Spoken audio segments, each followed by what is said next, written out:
And I'm going to pass next to Janet Olson with a financial update on the district. Good evening. My name's Janet Olson, and I am the finance manager at MCDD, and I've been managing the PEN2 books for, gosh, I guess it's been over 13 years now. So I'm very familiar with the financial status of PEN2 and all of the board members. So I'd like to let you know that the last audited financial report was the 2019-20, and it was completed by James Marta and Company. We used the accrual method, which is in accordance with GAAP standards. The audit it received a clean financial audit free of any material misstatements, which is what you want. So anyway, everything went very well. The auditors, they provided their report, giving us a clean bill of health. So that's awesome. If you'd like to obtain a copy of the district's financial audit, we always post it out on our website so that you can always go out there and take a look at it, or you can always contact me. I am happy to send you a copy in the mail or to answer any questions that you might have. So thank you. Janet, would you tell us what GAAP stands for? It's the governmental accounting standards. Thank you. Federal. So.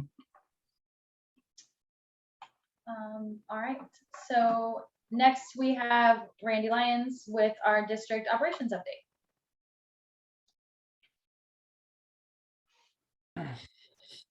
Hey everybody, nice to see everybody's faces. Randy Lyons, operations manager. I'm coming up about almost 5 years now in my position, so I've known some of you and I hope to see more of you out and about in the district. Managing levees and drainage. A lot of work's happened in the last year. There's a few photos up here I'll talk about, kind of some key points and improvements to the infrastructure in the PEN2 district. Top left, we've got, this is a PEN2 property across from Schmear Pump Station, which is just off of Schmear Road, near the Amazon and the old horse track and all that. There's also a BES lift station right there, just to kind of give you familiarity. But basically, tons of campers, RVs, a lot of activity, kind of overtook the area. Took a little time and working with a lot of different agencies and with PBOT and Rapid Response and other contractors we have on staff. But we were actually able to get this area cleaned up and definitely made a major improvement. We were also able to put some E-blocks up along in front of our pump station and on the other side of the road, just to help with our access. And I'd really chalk this one up as a big win. One of the biggest things that we deal with right now is staff safety. This is a pretty uncomfortable and hostile little area with just the crazy traffic on the road and then all just the random people living and hanging out in the area. So a lot of stories from staff about this area, and we were able to, with a lot of help from people, MCV and others, get this cleaned up and feeling really good about it. A lot of tough stuff out there, so got to celebrate the wins. Moving top right, I think probably a lot of you on the meeting were aware of some localized flooding in the South Shore Philoma area. A handful of landowners were affected, with infrastructures being water coming up and inundating some of their infrastructure. And this is due to a busted storm line that BES is actually in the process of fixing. But in the interim, we were able to get our 4-inch pump out there, and it definitely was some trial and error, but in the end, we were able to get the pump down to the landowner's property and put some quickcrete and build a big speed bump and drop the water right into a storm drain. So was able to mitigate the problem. It was a process, and definitely worked with a lot of PEN2 residents, and in the end, we came up with a good, solid result. So feel good about that. Bottom left, some of the biggest we do a lot of annual maintenance, and mowing the levees and ditches is one of the most important things we do. Just to be able to visually inspect the levees, the ditch systems, look for blockages, and in high water events, be able to see for seepages, oils, and all the things that come along with that. So it's external and internal drainage, but Scott Doyle is our lead mower, and he started out there in June and just finished up. We do the levees from west to east, and then he makes his way back from east to west with the ditches. So maybe some of you saw him out there riding his big John Deere, but pretty excited. He's done for the season, and that's about a 4-month process. We do all 4 districts, but was able to get everything done in PEN2, and yeah, another successful year. There's always a good mowing photo in this annual meeting. Worked with the bottom middle photo, worked with Kevin from engineering, for MCD staff and others. He's got a strong connection with the Army Corps, and we're doing a little search. There was some talk of some tow drains out in PEN2, just west of Bridgeton Levee, and we spent a little time out there seeing if we could find anything. A lot of the information from years ago, there's some things aren't documented that well. So I don't believe, Kevin, we were able to find anything, but we did put some time and effort, and that definitely gives a big, we checked the box there, working with the Army Corps and making sure we're taking care of, issues that they red flag or things that they want us to look into. And the last photo, we did some siphon breaker repairs out at the Schmier pump station. Once again, that same area that the top left photo is across from. This is one of the operations team members, Charles Crisp, did a lot of welding and installing in this confined space, and improved that. Those siphon breakers are key to the functionality of the pumping systems. It gives better longevity, just healthier for the overall system to operate. So yeah, a couple highlights. There's a lot of stuff going on out there, but I'm sure you might have crossed our paths. Development reviews. MCD staff conducts reviews, proposed development projects throughout all PEN2 district. The purpose of this is basically for MCD to have a say in what's going on in the area. We're really concerned about making sure infrastructure's staying up to our standards. It's not implementing, or it's not creating any access issues for maintenance or anything like that. So this is a really important part of our process, and the engineering team really takes lead on that, and operations will step in and help answer questions about our needs and all that. So in the last 12 months, MCD staff's completed 9 reviews, and we still have 23 active ones. And this map kind of shows where all the activities are out and about in the PEN2 district. A couple examples of one, the bottom right in orange, a completed development review. It's a Columbia Children's Arboretum improvement. I'm sure a lot of you know of the area. The project included new hard surface trail, picnic shelter, ADA access, native plantings, and the construction is slated for summer 2022. So looking forward to those improvements. Some concerns that, engineering team operations, MCD staff has is just increased runoff contributing to the flow to our conveyance system, and access and maintenance access to, we still maintain our access, and that if it's any paving or any new infrastructure can handle our equipment when we're going in there. An example of an active one in the top left, it's on Bridgeton Road. It's replacing an existing natural gas line on the levee. And just kind of our concerns are just making sure the integrity of the levee stays in place. The contractor, whoever's performing the work, is using proper methods, following Army Corps requirements, and we're just trying to keep infrastructure, specifically on the levee, dialed in, so it's doing what it's supposed to do. And in January 2021, PEN2 board, along with all 3 other districts, approved a resolution to update its development review program. The previous system was in place since April 2018. A few changes to the fee structure and technical standards were implemented. We got a 3-tier system. Tier 1, Tier 2, Tier 3. Tier 1 is the most simple. It's about 80% of the DRs that we have, and there's actually no fee associated with that. But once it becomes more complicated and there's more work that goes into it, it can get moved up to a Tier 2. And this is where some changes were happening. The base fee increased from $550 to $710, and there's a flat fee of $1,500 for that. Also, a new construction inspection fee of $126 per site visit was also implemented.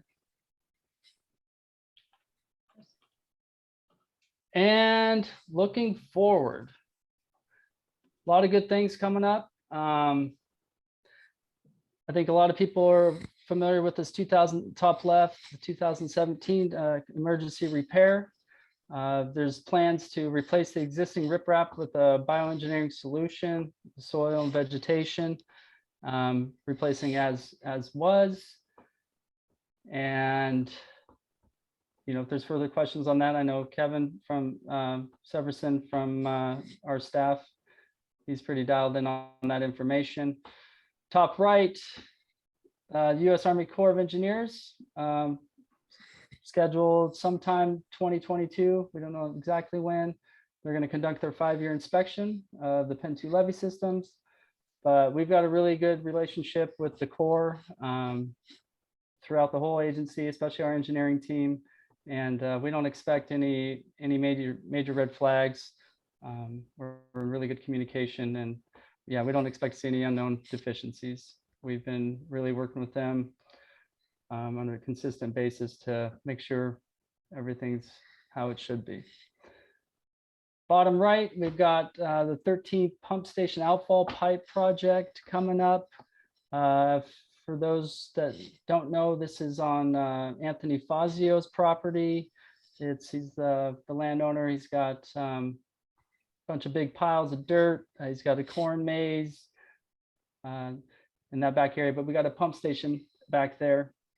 And those outfall pipes are needing some major repairs. So the final design was completed and the project is getting ready to go out for bid. And just the result of this is just going to improve and extend the life of the existing pipes. And this is going to reduce the risks to the levee system. If we have a major blowout when those pump stations are running, it could cause some major erosion and damage to the levee infrastructure. So this is a definitely an identified project that needs to get done, and it's well on its way. And a lot more work back to that Schmear pump station. We're going to be repairing the motor number 1. We've got 2 motors in there. There's going to be motor repair to number 1, replacing motor number 2, and also rebuilding pump number 2. So we've already started some work with one of them, and we're going to wait until we get that one operational, and then we're going to wait till the wet season dies down, and in the springtime we'll be looking to get the other pump and motor fixed and put back in there. So I think that's basically it. Hopefully I wasn't talking too fast, but I guess on the operational side of things, I just appreciate everybody here at PEN2 and taking the time. We enjoy working in that district, and yeah, flag us down if you got any questions. Thank you. Thank you, Randy. If you have questions about completed or future projects or development review, feel free to throw them in the chat and we can get to them at the end of the meeting. The next up is Evan Mitchell. She's going to talk a little bit about the Natural Hazard Mitigation Plan project. Hi, folks. I am Evan Mitchell, our Senior Public Affairs Communications Manager for MCDD and the other drainage districts and the new district that Jim is going to talk about in a little bit. I am filling in tonight for Brian Eberhardt, who is one of our emergency program manager and also a project manager for the districts, who is on kid duty. So I am going to do my best to represent him, and this great work he's been doing. Oh, I'm sorry, Mary. Is that any better? Can you hear me any better now? Let me know if folks are having a hard time hearing in the chat. Okay, great. So his email is on the screen now and also on a screen later in the presentation. So you're welcome to reach out to him at any point, and we'll be taking questions at the end. Next slide, please, Emily. So the reason that I'm going to try to breeze through this really quickly, but the thing that we want to talk about tonight is that all of your local, or many of your local governments are part of a FEMA effort where they, in order to get FEMA funding, they ask local governments to come up with a natural hazard mitigation plan, which it's federal government stuff. So there's lots of requirements, lots of rules. But basically what it asks us to do is analyze our natural hazards and risks in the area, identify some potential mitigation strategies that FEMA could help fund. For instance, like for us, backup power at our pump stations, and then to involve the public in the planning process, which is partly what we're doing tonight. Next slide, please. So really quickly, we have talked a lot about how inaccessible natural hazard mitigation plan sounds. So I just want to make sure that we touch on this a little bit. Basically, what we're doing when we talk about natural hazard mitigation is we're looking for efforts that reduce the impacts of natural disasters. So for us, I use the pump station example. That's really something that we can do both from a operational standpoint, but also from a seismic standpoint.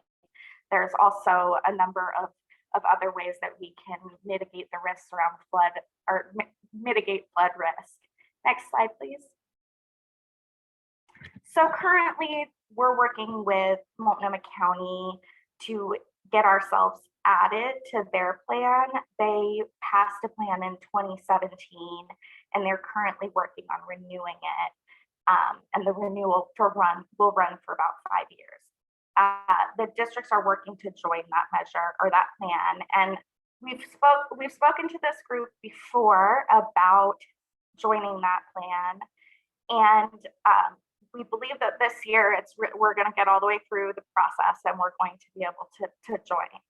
Next slide. And I just want to point out, so the city of Portland has their own separate plan, which is available online. They included us in their planning process and have a whole section on floods and sort of how they're going to both mitigate action, and then they also have a plan on how they respond to floods, but it is separate from the Multnomah County plan. Next slide, please. So basically why this matters is that being part of a natural hazard mitigation plan allows us to access federal funding through FEMA that we currently can access, but we have to go through the city of Portland, the Port of Portland, Multnomah County, somebody who currently has a natural hazard mitigation plan. So this is going to, give us more access and a more streamlined way to access this funding. It also gives us an opportunity to talk about our natural hazard risks and to think about ways to mitigate some of them. And, this idea of proactively mitigating some of our risks is still something relatively new for our district. We've grown a lot in the last 10 years. And as a part of that, we've had the opportunity to really start thinking more proactively about how we manage flood risk and prepare for disasters. So by participating in this plan, it's getting us to do some of that planning and to hear from you all. Next slide. So just a real quick overview of your potential role if you care to have one. There's currently a survey out right now asking the public about their concerns Emily, we're seeing your screen. So asking the public about their concerns about natural hazards, and if you have ideas for any mitigation strategies in your area. It doesn't have to just be about floods. It can be earthquake related, fire related, other natural hazards. But we of course are focused on the flood risk part of that.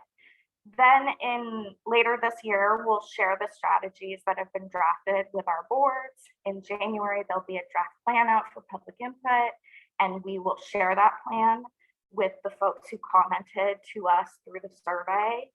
And then by next fall, the hope is to have all of the jurisdictions involved adopt the plan. And then hopefully we'll go get some money from FEMA. So with that, I will just say there's a link at the bottom of the screen, and on our website, we have a whole page dedicated to this where you can access the survey, get more information about the planning effort and the timeline.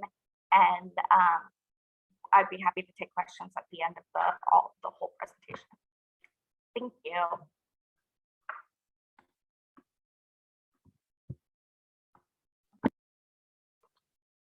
Thank Should I you, dive Evan. in, Emily? Yes, go ahead, please.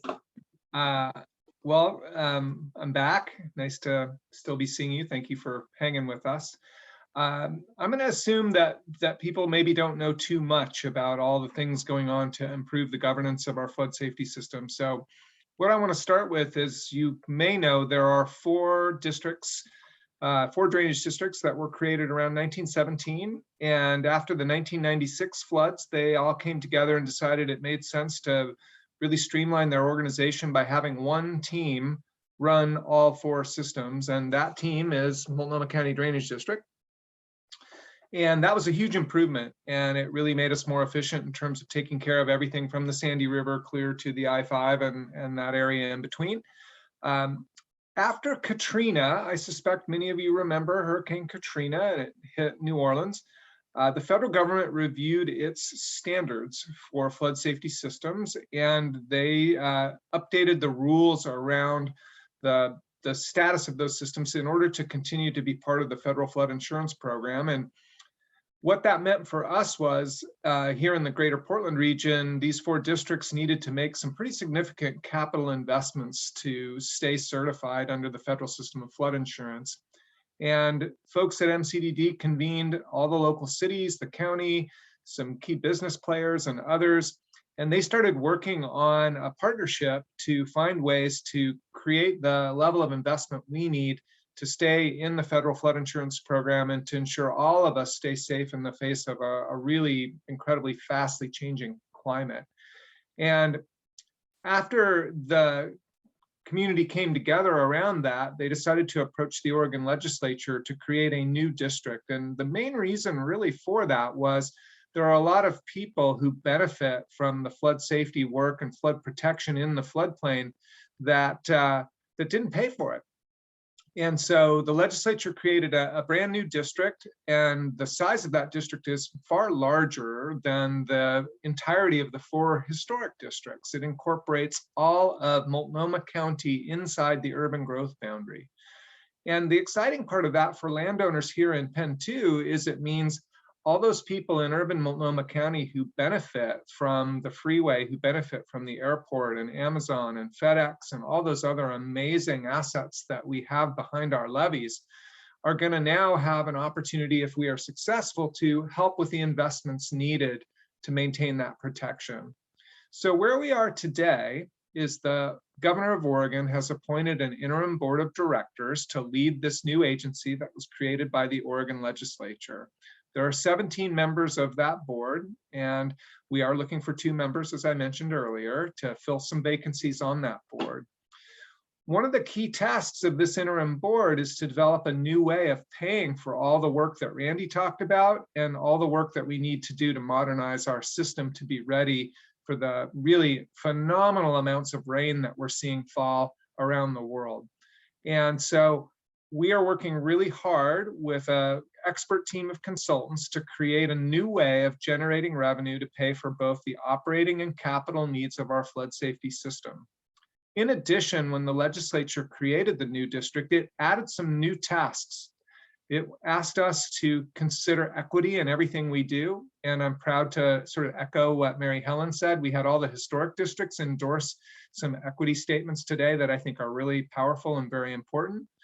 We're going to do the same with the urban district and make sure that we're really trying to remove barriers to underserved communities and that everyone in this system is treated equitably when it comes to the benefits and burdens of flood safety and paying for the protection that we all need. The legislature also asked us to consider water quality. The historic districts were really about flood safety and moving water out of the floodplain quickly. Now we're going to do that, and we're also going to have to think about how that impacts water quality. I think we all agree that clean water is very important for drinking, for animals, for all of us. And the legislature included a requirement that we think about climate change and that we ensure with increasing rainfalls and changing stream flows in the Columbia River and the Columbia Slough, that our system remains resilient. So we're looking ahead to changing weather patterns and increased rainfall events and designing a system that we hope can sustain that. And then last, the legislature asked us to also amplify the cultural history of people who have used the floodplain before us.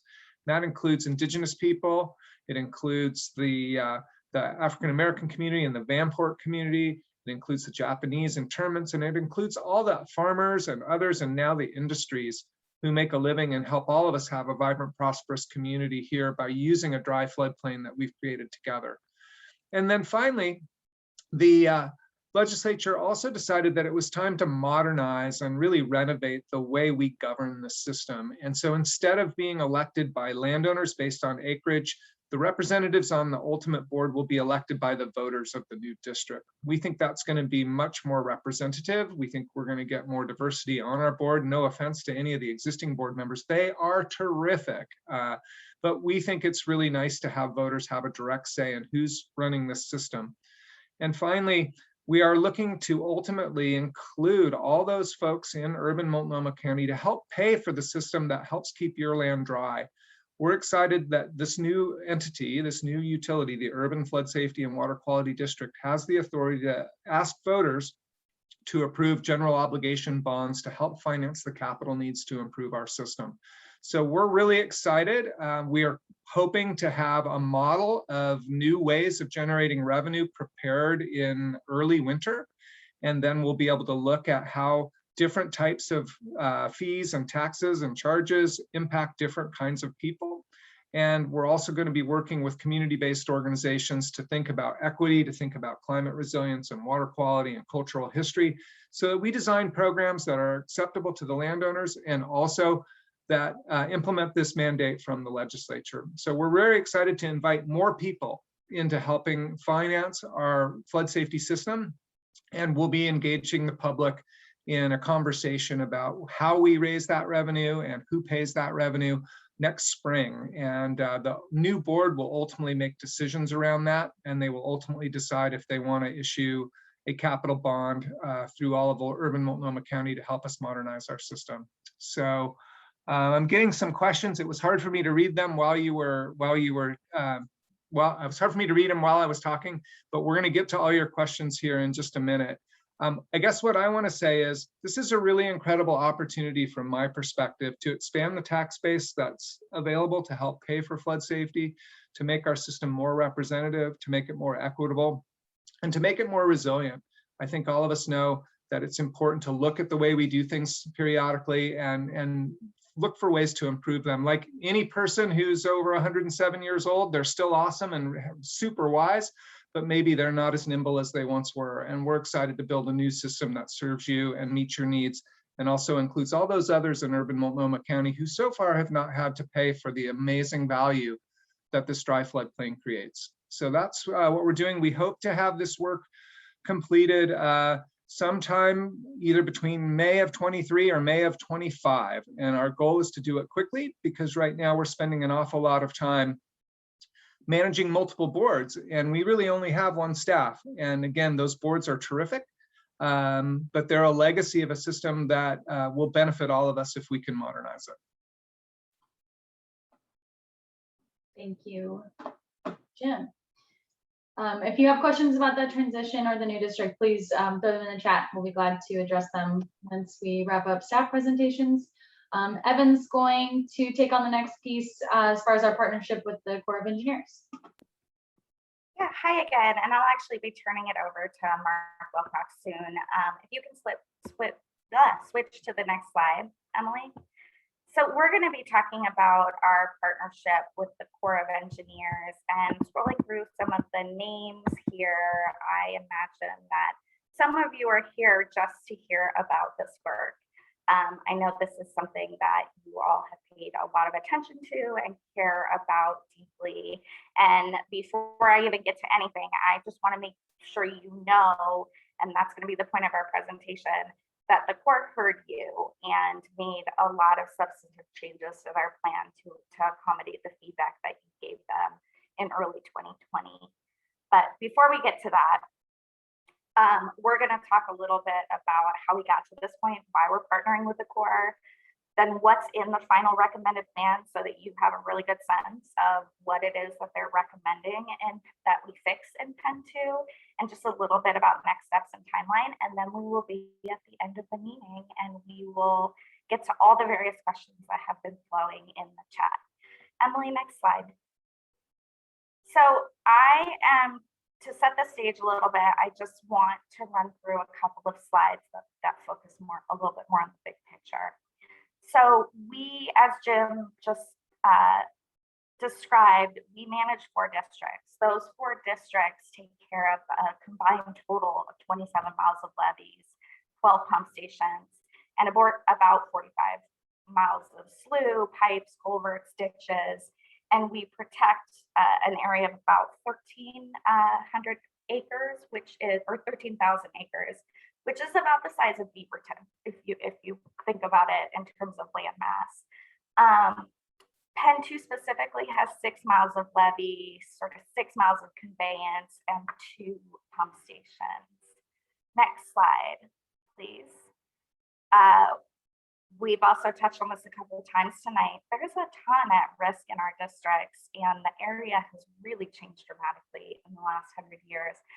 I'm not going to read each one of these things here because I know you're all familiar with it and get the sense. But in addition to your community in PEN2, which has about 2,500 residents, there's a combined almost 8,000 residents across the district, and there's almost 60,000 jobs.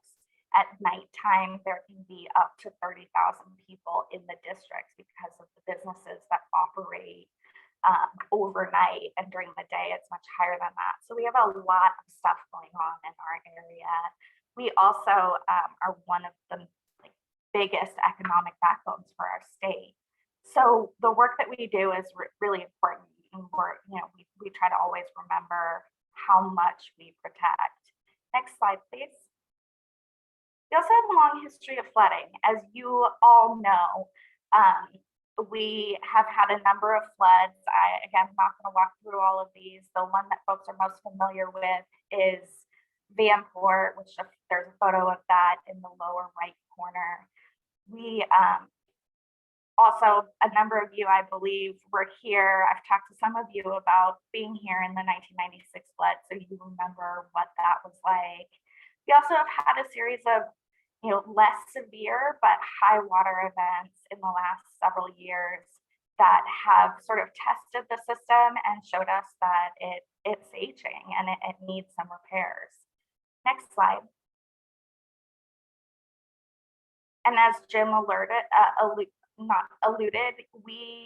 things are getting really a lot worse out there. To pull this slide together, I was reading through just this massive list of the floods that have happened around the world in the less than 12 months. And we're seeing record-breaking storm time and time again. And we frankly have just been lucky. California has been getting doused for the last week, and we're lucky that it didn't come up to Oregon and Washington, but it very well could have. Next slide. So before I hand it over to Mark to talk about Yes, Jim is saying July, 8 inches in 1 hour in China. It's just crazy. So we know that we're going to be facing that type of weather. And in addition to that, we know that our system was built for a very different time. It was built in, early levees were built in the 1920s, and then the Army Corps came in the late 30s and early 40s and built the system that we have today. It was primarily ag land here when the system was built, and it's dramatically different today. We also know that improvements are needed, and the fact that we were able to get this study with the Corps helped us identify more vulnerabilities than we were previously aware of. We also have this really great opportunity because partnering with the Corps is, really the only vehicle to raise federal funding for levee improvements. There are some chances of getting earmarks and other pots of funding, but this is the main mechanism that Congress has provided to fund flood safety infrastructure like levees. And this is a chance to get 65% of $130 million in upgrades from the Corps. And that means that we'll have to pay that much less here in Oregon because we are going to have to make those upgrades over time. So this is a really, really important opportunity for us. So next slide. I don't know why I'm having so much trouble with my microphone today. I'm sorry about that. I'm going to lean in a little bit, see if that helps. I don't want to go through everything on this slide because it will take forever. I just want to emphasize that we have finished the first of 3 phases. The Corps typically takes a 3-phase approach to their flood risk and water resource projects. There's the feasibility study phase, which we just went through and culminated in late August. We will hopefully start the pre-construction engineering and design phase, which I am just going to call the design phase, but you may hear Mark call it PED, which is what the Corps refers to it as. We hope we can start that in late 2022. It will sort of depend on funding. We also hope that in 2025, we can start the construction phase. That will depend on some congressional authorizations that we need to get, as well as annual funding that we will need to ask for. So we should, I think the thing to emphasize here is that we will be able to start the design phase in 2022 under our existing authorizations, but we cannot start the construction phase until we get approval from Congress and a bigger chunk of money to help really move this project forward. So that's going to be a big part of our focus over the next couple of years, is making sure that we can bring that money and get that approval to do the project in DC. Next slide. So I just want to highlight what the Corps set out when they took this project on. These were the objectives that we worked with the Corps to set based on their authorization. This study was only authorized as a flood safety study, so they couldn't look at other areas of business that they have, like environmental restoration, but we were able to work with them to really focus on minimizing and avoiding environmental impacts. And then they focused on reducing flood damages and threats to life safety and property, our resilience and reliability, and improving operability and decreasing flood response time. And I think I just want to end by saying, we heard you all in January, we heard your neighbors, and we really appreciated your input and the level of involvement that your community had in the review and feedback on the study. It made the product much better.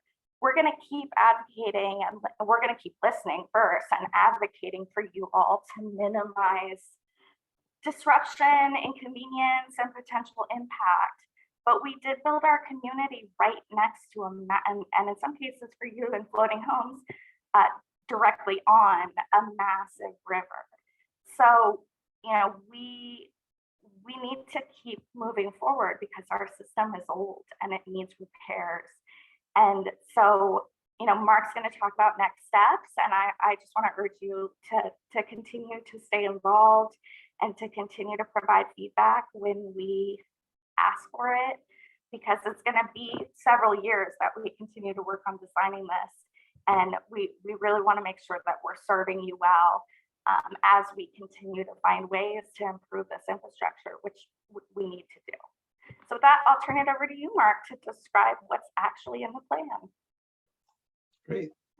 Great. Thanks, Evan. Again, I'm Mark Wilcox. I'm project manager at MCDD, and I've been leading the feasibility study and this effort with the Corps of Engineers for the last 3 years. So, and so I do want to emphasize it's been a 3-year study, and we've learned a tremendous amount about our system. And while we've done things that look very designy, the design part, as Evan noted, is is still to come. So I'll talk about that very briefly in just a moment. But one of the most important things that we found out is that this, as Evan said, the system's changing, and the nature of the storms is changing. So these levees were all built to address the spring runoff down the Columbia River primarily. And over the time, and actually even some of our historic great floods were caused by were caused by warm rain on snow events in the winter. And so they released a tremendous amount of snow from portions of our system that don't have as much dam flood attenuation, such as the Willamette Basin. And so the real hazard that we face, the real uncertainty and the flashiness is coming from that part of the system. And so that was a big lesson learned. A lot of the extensive modeling we did drove that point home. Next slide, please. And so we looked at where the risk in the entire system is, and down below you can see the 4 districts. MCDD is broken up into 2 districts because it's sort of 2 basins. But you can see PEN2 is has the second largest amount of sort of probability of failure with the current system. And this graph basically just shows you where the vulnerability lies, and the vulnerability lies more in overtopping than it does a levee breach. In PEN1, we have a lot of fragility vulnerability due to overtopping, but also fragility. And so one of the things we learned is that we sort of knew that PEN1 and 2 were lower, but they both also had some vulnerability issues. And so the takeaway is that the main points, design points in the system, along with some pump station improvements, included raising the system to address the possibility of overtopping. And I see I see Judy is mentioning overtopping. Yeah, it's very important to know that these levees were all built to address, but especially PEN1 and 2, which were built earlier, and never raised in the interim, were built to address basically a 1 in 100 year flood event, which is, as most people hopefully know, is not always going to happen once in 100 years. It's a probability term, but that's the standard by which FEMA guides its regulations for the National Flood Insurance Program, and if we look at the actual design elevation and the probability of overtopping, MCDD and SDIC were built to a much higher standard, over a 1 in 500 year event. In some cases, as high as almost 1 in 800 year event. Hey, Mark, I noticed somebody put in the chat that it's a study that's way longer than 3 years. And I guess I just want to point out that the study's actually finished, and it was finished ahead of schedule and under budget. So it was less than 3 years because of the great work of our partnerships and help with the Corps. So the entire process of getting now from the study to design to construction is clearly longer than 3 years, but the study itself is complete. Thanks, Jim.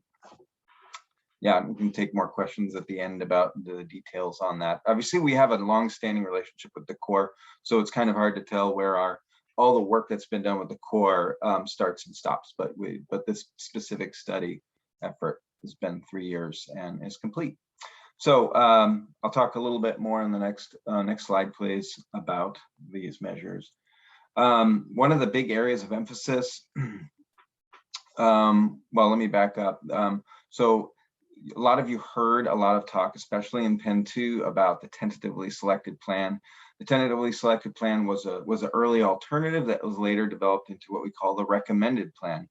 And some of you were there, walked with us through the neighborhoods and along with the Corps and got input to address your concerns with this tentatively selected plan. And a lot of you thought, wow, this looks like you're going to drive a flood wall right through our neighborhood.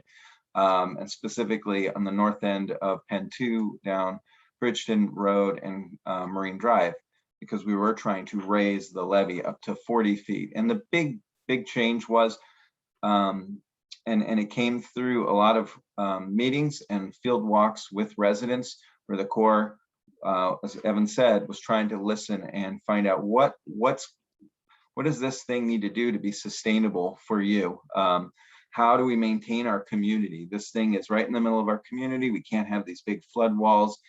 How often does this flood actually happen? And we're going to have a 4 or 5 foot flood wall in the community. So the Corps listened to that. They also did some optimizing based on how high do we raise the system to make it safer and to balance flood safety with day-to-day livability in these areas, as well as just overall cost and probability.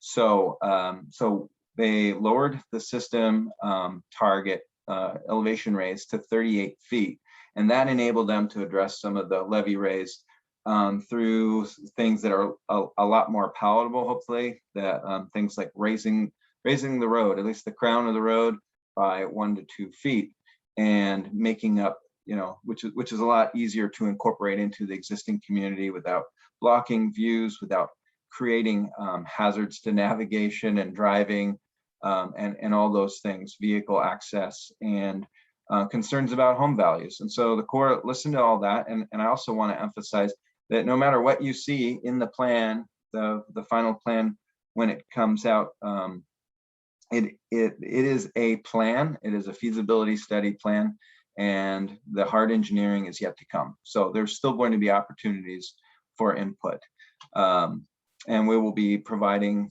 the different districts updates, and we'll certainly be providing your board members even more frequent updates so that they can represent you. So we are at the recommended plan, and we factored a lot of these things in, but we're going to try to create some opportunities to come back out to you, make sure that there's things haven't changed, there aren't some new concerns that need to be incorporated into the information that we have when we work with the Corps on the design process. Next slide, please. Thanks, Mary Grass, for your question. I'm going to move through this really briefly. I'll try to answer your question either here or at the end about the flood wall raise. So here's a very quick synopsis of the changes in PEN2. I don't want to get too detailed on this. We have some additional slides so we can provide if you need specific detail. But in essence, the north side of PEN2 is going to be raised through a combination of levee raise. You can see here it's in some places it's approximately 1 foot to 2 feet. There are short sections of flood wall that would occur on the north side of the roads, not directly in front of anyone's homes, and they may not even protrude from the existing grade as much as 2 feet, depending on how we regrade the surfaces or move the dirt around. There's a new flood wall that's going to go under the I-5 bridge and extend out to the west. And on the east side, the PEN2 MCDD levee, which is very narrow and overly steep, is going to be regraded, widened, and so that it is less likely to breach in the event of heavy loading by a storm event. So that would protect the districts from, if one district floods, from it crossing over into the other district, so MCDD. We'll also make some improvements to the pump station. I think you heard earlier in the presentation, Randy mentioned that if we end up making those improvements on our own ahead of this Corps study, we're going to make sure that we get credit for that when the Corps construction moves forward, so that we so that we get the benefit in essence through credit for a 65% cost share on that work. So there's a couple low spots in the south end, and then some redundant power improvements at Schmear pump station. Next slide, please. Okay, this is sort of just another table to kind of speak to how we listened and how the plan was adjusted. So we went from 40 feet to 38 feet. That's probably, it's a very big one. And that not only changed what it looks like in Bridgeton neighborhood and other areas, but those cross levees.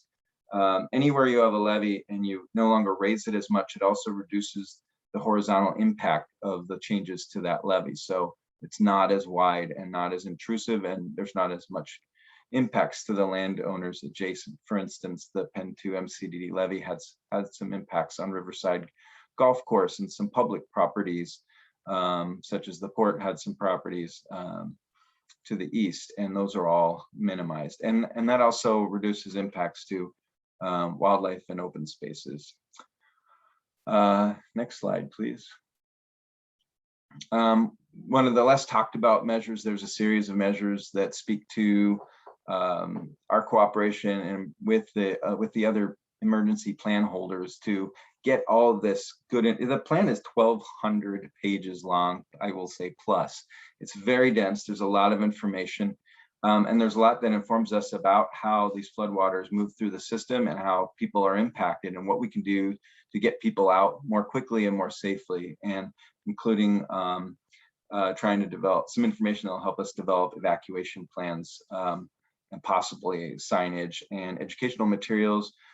As Mary Helen alluded to earlier, some of her neighbors have no idea they're in a floodplain, in a flood zone, and that they're at risk. And probably some of them, they may be the first time they hear about this when they get an evacuation notice from Multnomah County if the water comes up that high. So so there is some element of that in the core plan. Next slide, please. And this is just a really brief slide. It just talks about those phases that Evan described earlier.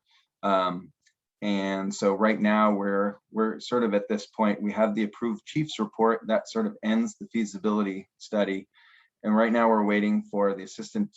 So the chief engineer of the Army Corps has signed and approved this as one project of 38 projects that started with it. They're down to like 24 that are moving along for consideration. The Office of Management Budget is going to check it over and make sure everything fits their criteria, and before they recommend it for congressional consideration. And then we can hopefully move into design next fall. Next slide, please. So again, so there's still a lot of work to be done while the plan's being approved at the Assistant Secretary of Army and OMB. Very importantly, we're working with the city. Some of you may have been involved as we start to have discussions with the city of Portland and other local jurisdictions, so that we create MOUs and some interagency agreements to make sure that we support each other, so that the residents, the taxpayers, know that we're working together and we're spending their money wisely and in concert rather than working in stovepipes. So we're also increasing our lobbying effort to seek that construction authorization and that funding from Congress. Unfortunately, it doesn't do it by itself. And so we have to provide those nudges and let our congressional delegation and help us push this forward in the process.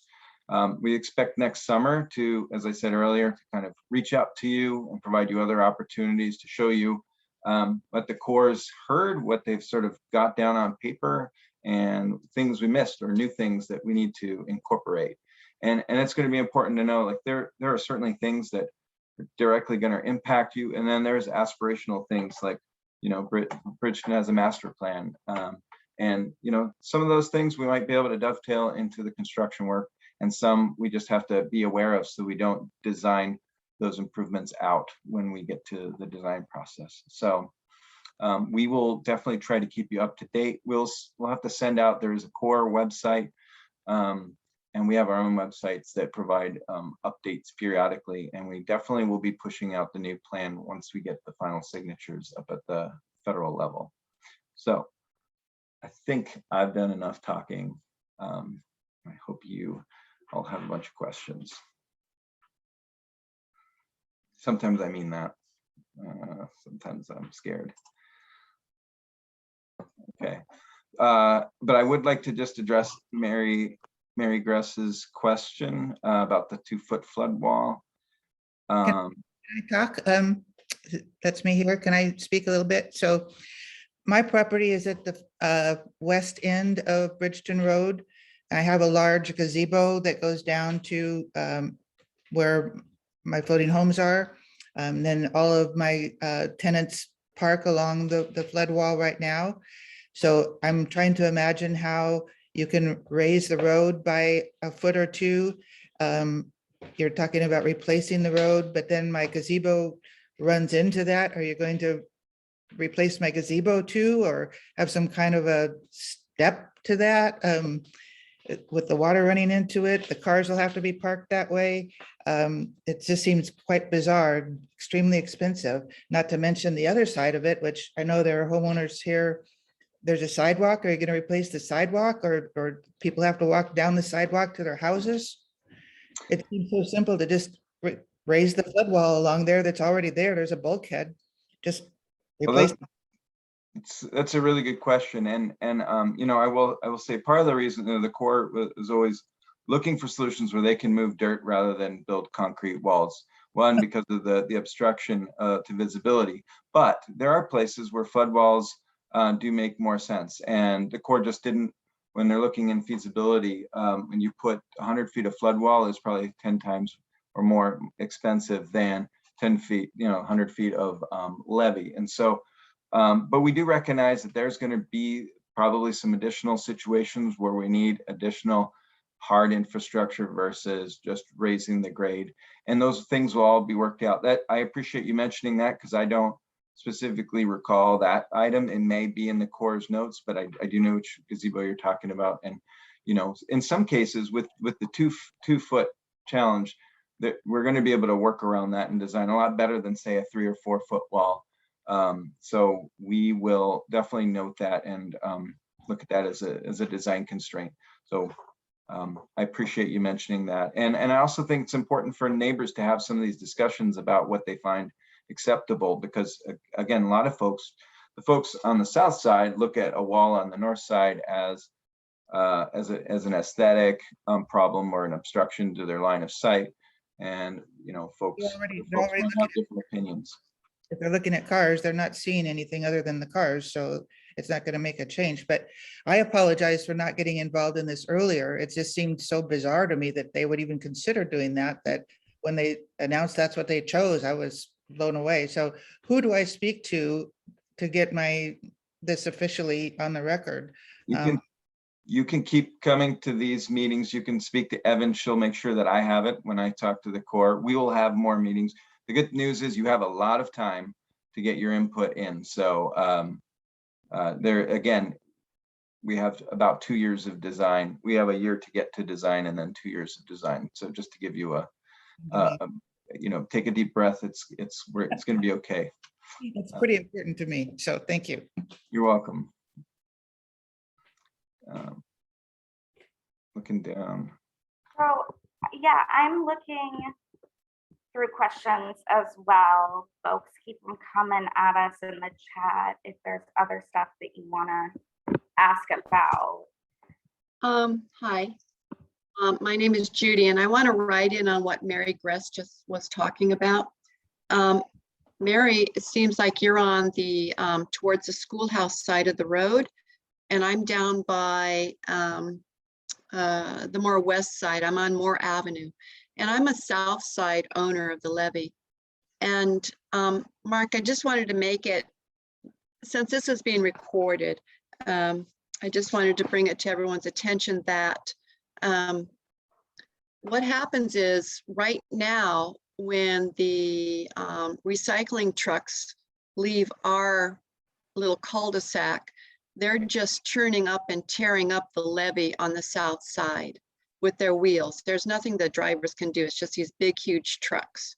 So raising up that levee a couple more feet concerns me that eventually even these trucks are not even going to be able to get out of our cul-de-sac. And I'm just bringing that, up as an awareness since this is being recorded. This is my first time I've sat in on these meetings. I plan to sit in on more, but I just wanted to bring that to the committee's attention. Thanks. Well, certainly if you have photos, if you see the evidence of those trucks having those problems, or even if you happen to be out when they're out, anything like that is helpful to us and the Corps, and we'll certainly be happy to pass it along. I'm including my email in the chat. So, and I just want to emphasize that what Mark said earlier, we plan on doing some more community walks, neighborhood walks, whatever we want to call them, with folks that are directly on the footprint of the levee, so that we can hear exactly this and take pictures and ask you the right questions, so that the Corps, before they even start design, will have sort of a more intensive catalog than they currently have of each one of your concerns. We want to hear about mailboxes and steps and all those things. We believe, based on conversations with the Corps, that in most cases, we should be able to find solutions to deal with grading and the issues that you're raising, but it will really help us to have photos. And so Yes. we'd like to wait until it's a little bit nicer out, since we do have some time, and we have some spring and summer walks with neighbors and conversations, but we'll definitely be out there with you all this coming spring. Thank you. Catalog all of that. Thank you. Evan, can I just interject something? I'm Yeah. really glad to hear these comments. I'm excited that people say we'll come to more meetings. I don't know when the last time we had any member of the public at the monthly PEN2 meetings. And this is a way that the board supervisors get to know about issues in different areas. People from the business community know me through other avenues, and they'll contact me. Bridgeton, living in East Columbia, I know a little bit, and I can get out and drive around. I'm a little bit mobility impaired because of knee and back surgeries, but I'd be more than willing to come out and see what these issues are.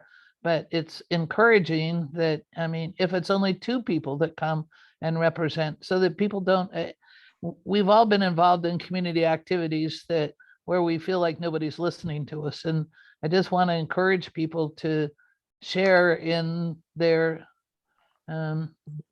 concerns about what's happening in their neighborhood.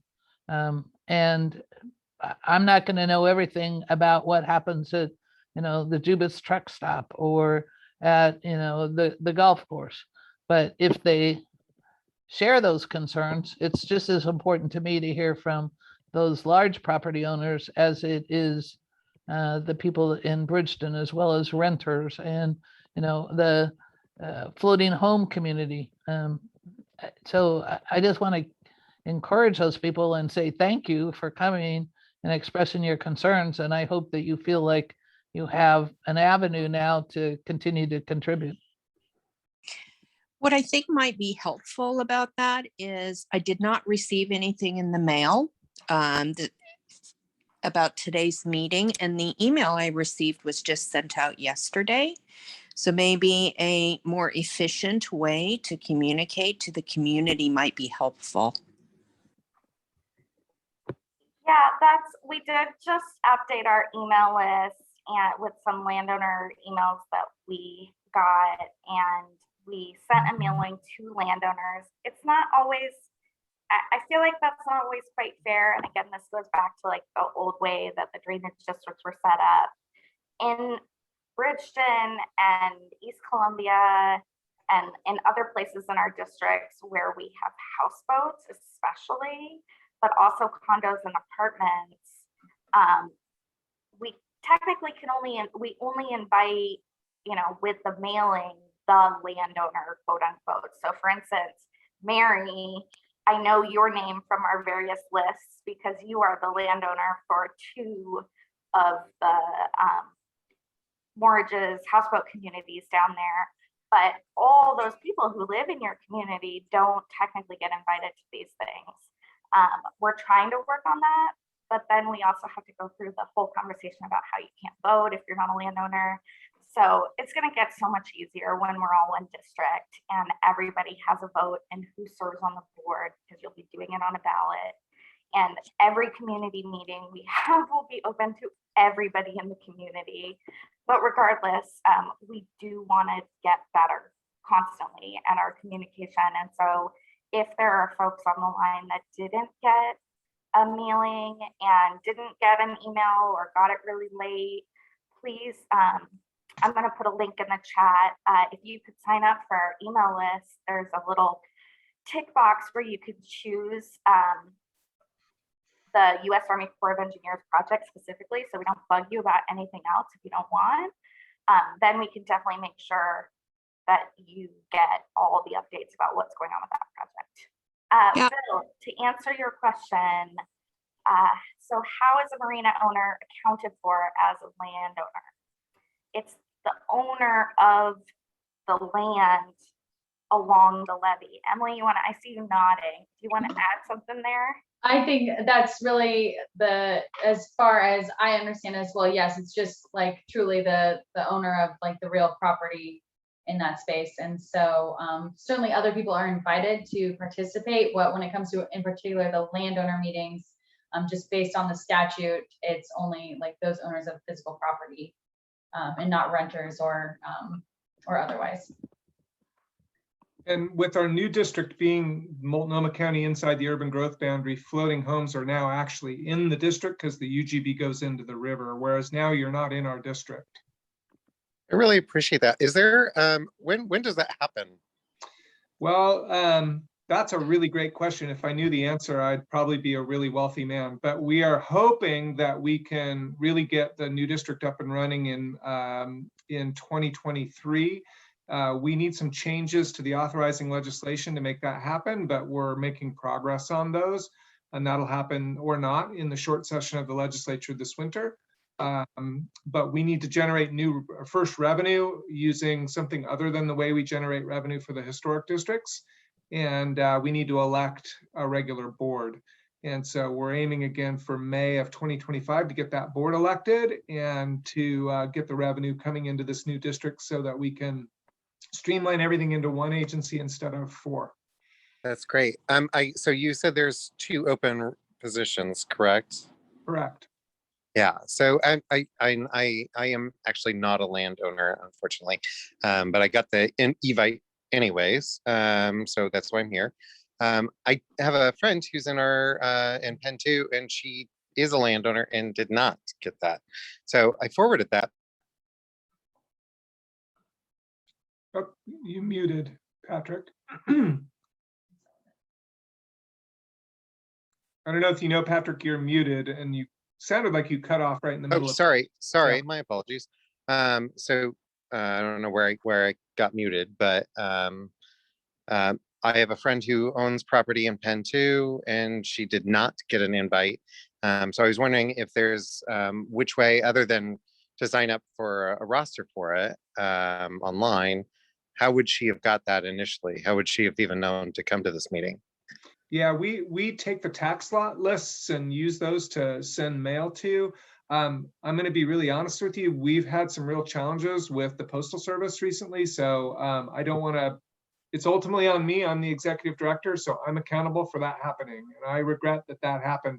But we've really seen some major slowdowns in the Postal Service. So we've had some conversations just recently, as of a couple hours ago, about we need to change our schedules so that we put those things in the mail a lot sooner. We also, with the new district, are trying to get that different board to invest more in communications, advertising, and other things, but we have to get their revenue model set up before they can do that. So I know I sound like I'm evading your question, and I don't mean to. I really regret that people didn't get adequate notice, and we're going to take steps to try and address that as we move forward. No, I think you answered it perfectly.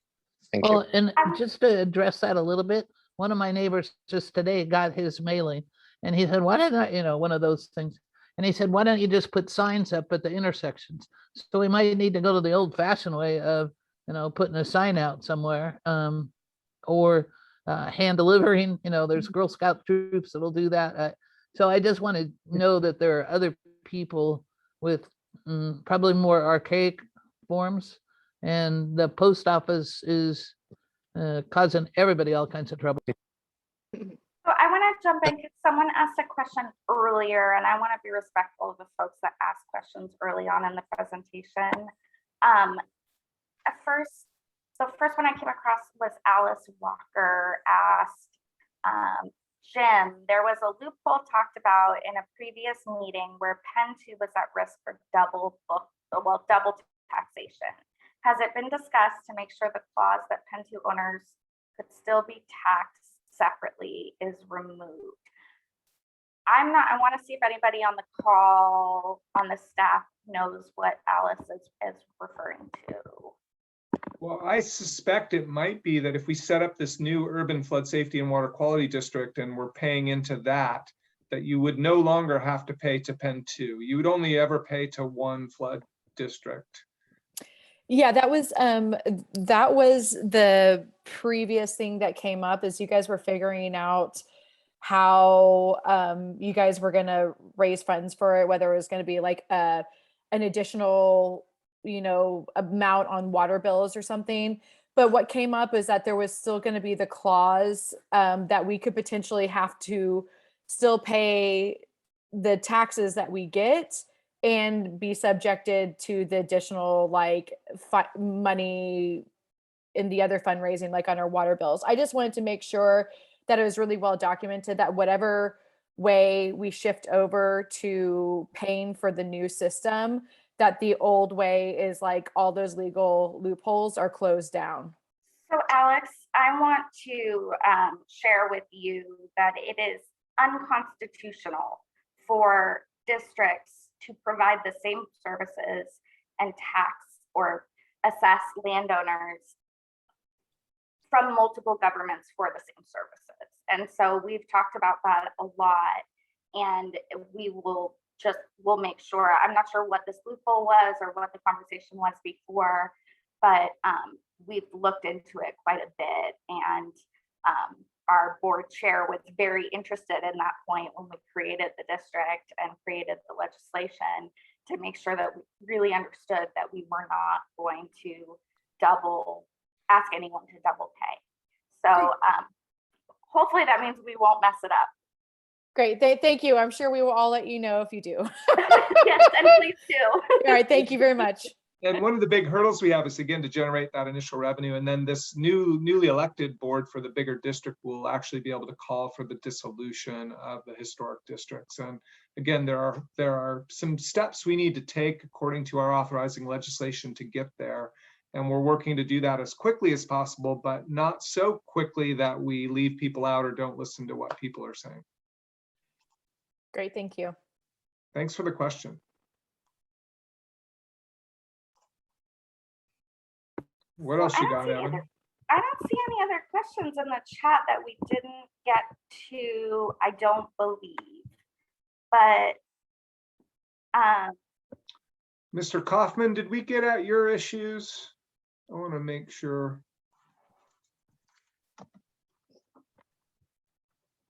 He's no longer with us. I can't see everybody. My screen is very small. I think Bill has left. Okay. And Bill was really, I think, trying to emphasize that while the core feasibility study was only a 3-year process, we've been working on this and talking to y'all. There he is. There he is. There's Bill. I don't want to speak for you. Oh, you're muted, sir. You're muted. You're muted, Bill. Yeah. Hit the space bar doesn't work in this little thingy, right? Okay. Yes, you got to my questions. Mostly I was wanting to say that, of course, we've been in this conversation quite a long time, and we're going to ride with all of you. And at the same time, all of you are brand new to me. That the churn of staff in the district seems fairly quick. That's all so all I was wanting to say is, we got some weight here. We got some people here who've been talking, thinking, challenging, agreeing all along for maybe, 10 years now? Or something like Almost. that. Something Almost, like yeah. that. So, and what I'm hearing is, man, you're paying attention, and at least I like that. Thank you. If I may just add that I worked at Metro before coming here, and I worked at the city of Portland before coming here. And in both those roles with those other agencies, I was involved in this project, and it's one of the reasons I'm very excited to have this role, to be able to try and really do a good job for all of you in making it more modern and more equitable in how we pay for it. Yeah. Well, and all that, and that you morph the design for the various needs of it's a small little group of people we got here. Yeah. Small little community actually along the river. But you're morphing how you're going to do the design based on what's happening right at our spot on the river. I was starting to type in when you called my name to say what we intensely want is a protection of our living ability, so that whether it becomes a 500-year flood or whatever kind of thing we're thinking about with climate change going on and the rivers rising and all that, we want you to pay attention to that most. That's what I think. That's most. Thank you. Then, well said. If you can design it in front of my place, which is a condo looking at the river on the downriver side of Bridgeton, okay, please do that if you can. That's where I am. That was very But thoughtful. Thank you. save my house and my children and my grandchildren's places to be. That's what I want. Thank you.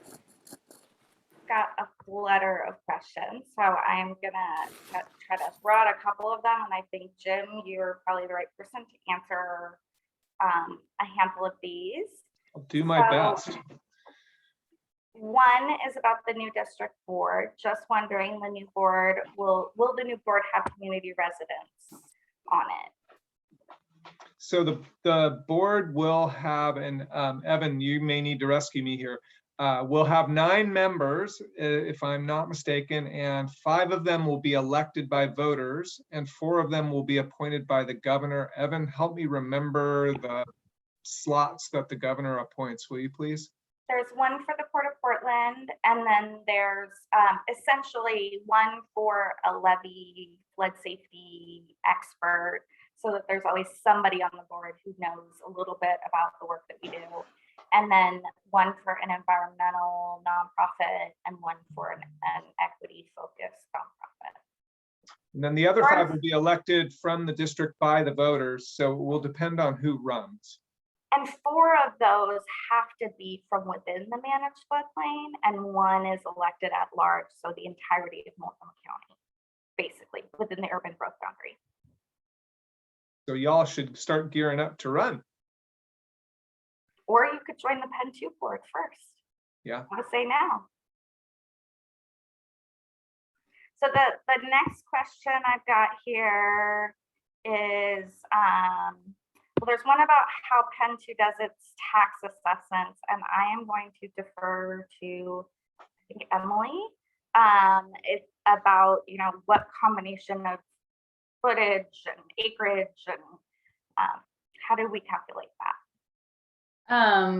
It is by area, and there is a variable that's related to impervious area as well. And so there's like a combined calculation that creates the assessment, but it's based on the size of your lot. So really quickly, I see a mention about next door, and it would be awesome if some folks wanted to help us post on Nextdoor, because currently as MCDD staff, we only have access to the Sunderland neighborhood on Nextdoor. because we don't have property in PEN 2. It's silly. So I'll follow up with you all about that. Brian, it looks like you had a question that you wanted to ask live. Yes, thank you. I've been paying attention to this for the last 2 or so years since we've lived here. So assuming that on the Willamette side, everything on the west, that is all at the same height that the Columbia levee is or will be,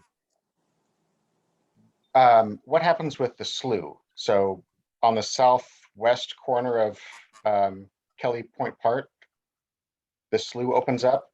Does the Army Corps mobilize and put in a temporary dam, or what keeps all the water from coming in behind us? Mark, you want to? Go ahead, Mark. Yeah. Yeah, that's a good question. So there is actually there are levees fully surrounding PEN 1 and PEN 2 because it is both of those districts are surrounded either on the by the Columbia to the north and by the slough on the south, and that water will obviously come up. And both of the failures during the Vanport flood came up through the slough, so it is a real danger, historic danger. When you get to MCDD headquarters, which is near the boundary between MCDD and 2,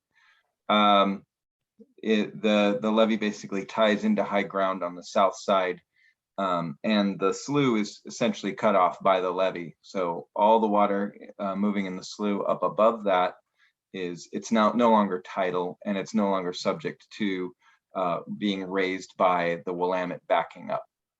Does that make sense? Yes, I think I might have to paddle along it to see it visually, but yes. That's a good idea. And really, I think the image of the bathtub, we really have built a bathtub around PEN 1 and PEN 2, whereas MCDD, you've got high ground on the south shore. And we are making improvements to those, the bathtub creating levees on the south side along the slough. So those are getting strengthened in some cases. We're building a whole new levee along the railroad berm. We're creating a better flood wall at the intersection of Marine Drive and the railroad. So there's a bunch of improvements going in to address just that very threat of the Willamette backing up into the slough. Yeah, and we didn't focus on the PEN 1 fixes tonight for the interest of saving time and getting to the stuff that we thought you would most care about. But we will be hopefully shortly, as soon as the Corps gives us the head nod that the full report can be released, sharing both the full report, but in case you don't want to read the 350 pages of the main report or the 1200 plus of the full thing, we will also do some shorter summaries of what's happening in each district and some maps so you can kind of see it in place. And we'll send those out as soon as we get the thumbs up that we can from the Corps. They're just waiting on approval. There's a couple more questions here. Anita asked about the planned cadence for these meetings. I think the best we can say is we always have an annual landowner meeting. So that is, at least until the drainage districts are gone, you can anticipate that happening. Emily, I believe it's always at the same time. Yeah, it's always in October. And then otherwise, the new Urban Flood Safety and Water Quality District meets once a month. They meet on the third Monday of the month from 3 to 5 p.m. And then the drainage districts typically meet on the third Thursday of the month, though it's kind of depending on need. It's not as reliable and consistent as the other district. And then I think just to point out again, the PEN 2 board will have a vacancy, and that is based on land ownership. If you are not a landowner, but there's a landowner in the district that's willing to kind of like allow you to serve on their behalf. If you have in writing that someone designates you as their representative, even if you're not technically a landowner, that's fine for serving on the PEN 2 board. And then for that Urban Flood Safety and Water Quality District, the 2 vacancies that we have now are appointed positions related to work in a nonprofit. So those are not based on land ownership or residents in the district at all. The other thing I would just tack on, so we will have and have had multiple meetings a year over the last several years, specifically about the core project. Also, there have been various meetings about other projects that we've been working on around FEMA standards. And I can't tell you when quite yet, but there will be ample meetings and opportunities to talk about this new revenue structure with the board of the new district as we work to set it up. And so, you know, we do try really hard to keep the calendar on the MCDD website that just got sent out in chat. Thank you, Val and Mark. We try to keep that calendar up to date, and we send alerts, we do social media. So that's a good way to kind of get updated. At a minimum, we will do at least one meeting a year for the broader community on the core project as we go through the design phase, but I anticipate it might be a little more than that. So just to tack on one additional thing that you had mentioned something about distributing the final report. How is that going to be done? Because mailing is obviously not effective, as I think we were very clear about how it was handled this evening. So what is the plan for that? Yeah, so currently what I'm planning on, and I welcome advice, it's a really long report. So what we did for the draft report was we had one copy available at the office for folks who just really felt like they needed to see the paper and touch it and see it that way. So I can't offer to print out the full report for everybody who wants one, unfortunately, because that's a lot of trees. We're also going to have it on websites and send multiple emails. We're going to ask our partners at various other organizations to send it out as well, so that we'll try to, if we don't have your email, we'll try to hit you in a number of different ways, and we'll be posting it on our social media. I had planned on doing a postcard to let people know that it was also had been published, but I'm wondering if maybe that's not as effective hearing from this conversation tonight. But I think I probably will still do that. And if you have recommendations of other ways to get the word out, you know, we've done a couple press releases, we've had a little bit of press coverage, but we're open to any suggestions that you have. Yeah, I mean, want the to see only you do a TikTok about it. That's your job, Jim. Eva,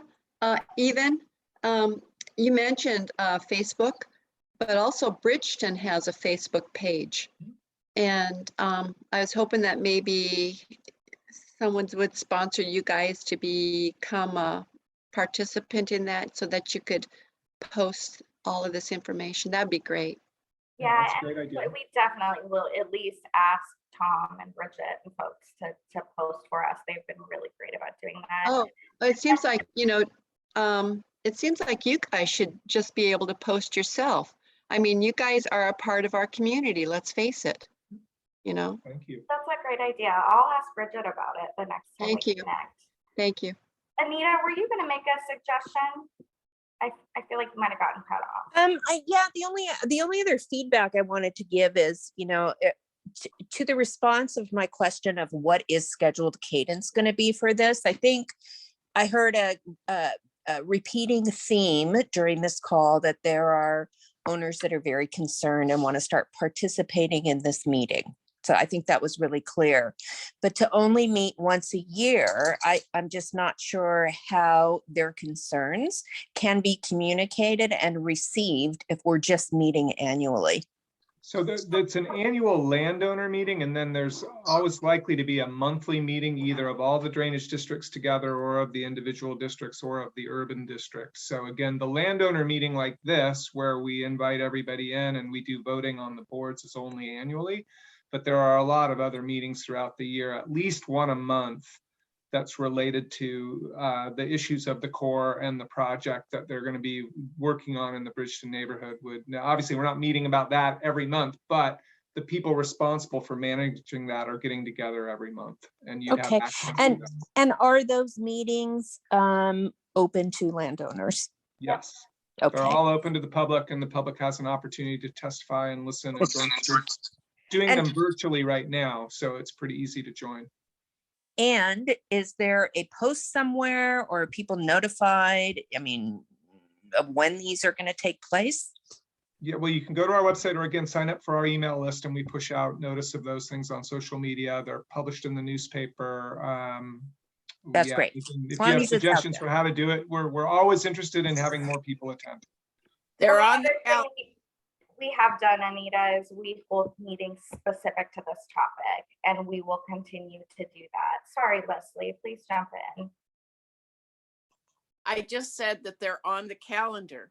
Look on the MCDD calendar. You'll see them. Thank you.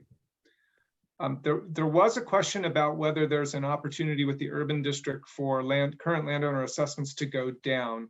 I'm going to answer a different question, which you might expect, but I want to be upfront with you about that. Let me put it this way. Your costs will be lower as a result of the urban district than they would be without it. Whether they are going to be lower than you're currently paying, we can't say yet. Our goal as a team and working with these expert consultants and the urban board is to take advantage of this larger district with more landowners in it. And again, we have all of urban Multnomah County now. Are we going to be capable under the law and politically and every other way in spreading all of our operating costs throughout all of Multnomah County? We don't know yet, but our objective is, again, to take advantage of the fact that so many people in urban Multnomah County benefit from the flood safety system, and we would like them to participate in financing that system as much as we can. Somebody asked about format. I apologize for using an acronym on you. Format is our shorthand for when all 4 drainage district boards meet together. And I regret using an acronym. I've only been here 5 months and I'm already spewing acronyms. My regrets. Now, if you know what it means, because I don't, if anyone knows what it means. It is. Ben knows. Ben, our newest employee, knows. It's supposed to be, it stems from when we previously, the legend I heard anyway, we had only the presidents of the boards meet more frequently. We called that a format, and it was like the 4-member advisory team. So it really has no bearing on what actually happens, but we just still call it that. That's just the way it is, I guess. We save a lot of time internally saying format instead of something longer so that we can provide better service to you. How about that? Before we all go, I just want to remind the Bridgeton neighbors and everybody else that's on this call of all the service that Leslie has done over the years as a PEN2 meeting attendee, and she's the one that brought me into the group. Said, hey, you better pay attention to this, all the different issues. And she's faced all kinds of issues with her Bridgeton neighborhood and has been concerned about all people in the district. So I really want to, I think we should all clap our hands and say, thank you, Leslie, because you've been wonderful and you've served us all well. Yeah, a lot of gratitude. I'll still be here. I'm not Yay. going. I'm not forgetting anything. I just know, want and you have Eric- my, yep, you have my phone number, so. Oh, yes, I And do. you know who to call, so I'm quite sure you'll be the wizard behind the screen for all of us. And if any of you are mad about drainage district stuff, just call Leslie. That's the right way to go. Before we sign off, I just want to ask Barbara and Judy your last names so that I can make sure that you're getting, and Pat, so I can make sure you're getting future communications from us and check on that. Judy? I put it in the chat. It's a funny last name. It's Oh, Al- thank you. Yeah. Alan Koontz. And Pat, if you're there? How about Barbara? All right. Oh, I'm seeing it in the chat. Thanks, folks. Yeah, we appreciate you sharing your name. And again, I want to regret that we will try and do better with notice. And we're going to try and overcome the Postal Service. And I just want to say thank you again for participating tonight. I know these things seem impenetrable, and in many ways they are, but the fact that you are here makes us better, and we do really appreciate your feedback, and we will work very hard to incorporate it and act on it. So again, your voice does matter, and we're grateful to you for being here. Thank you.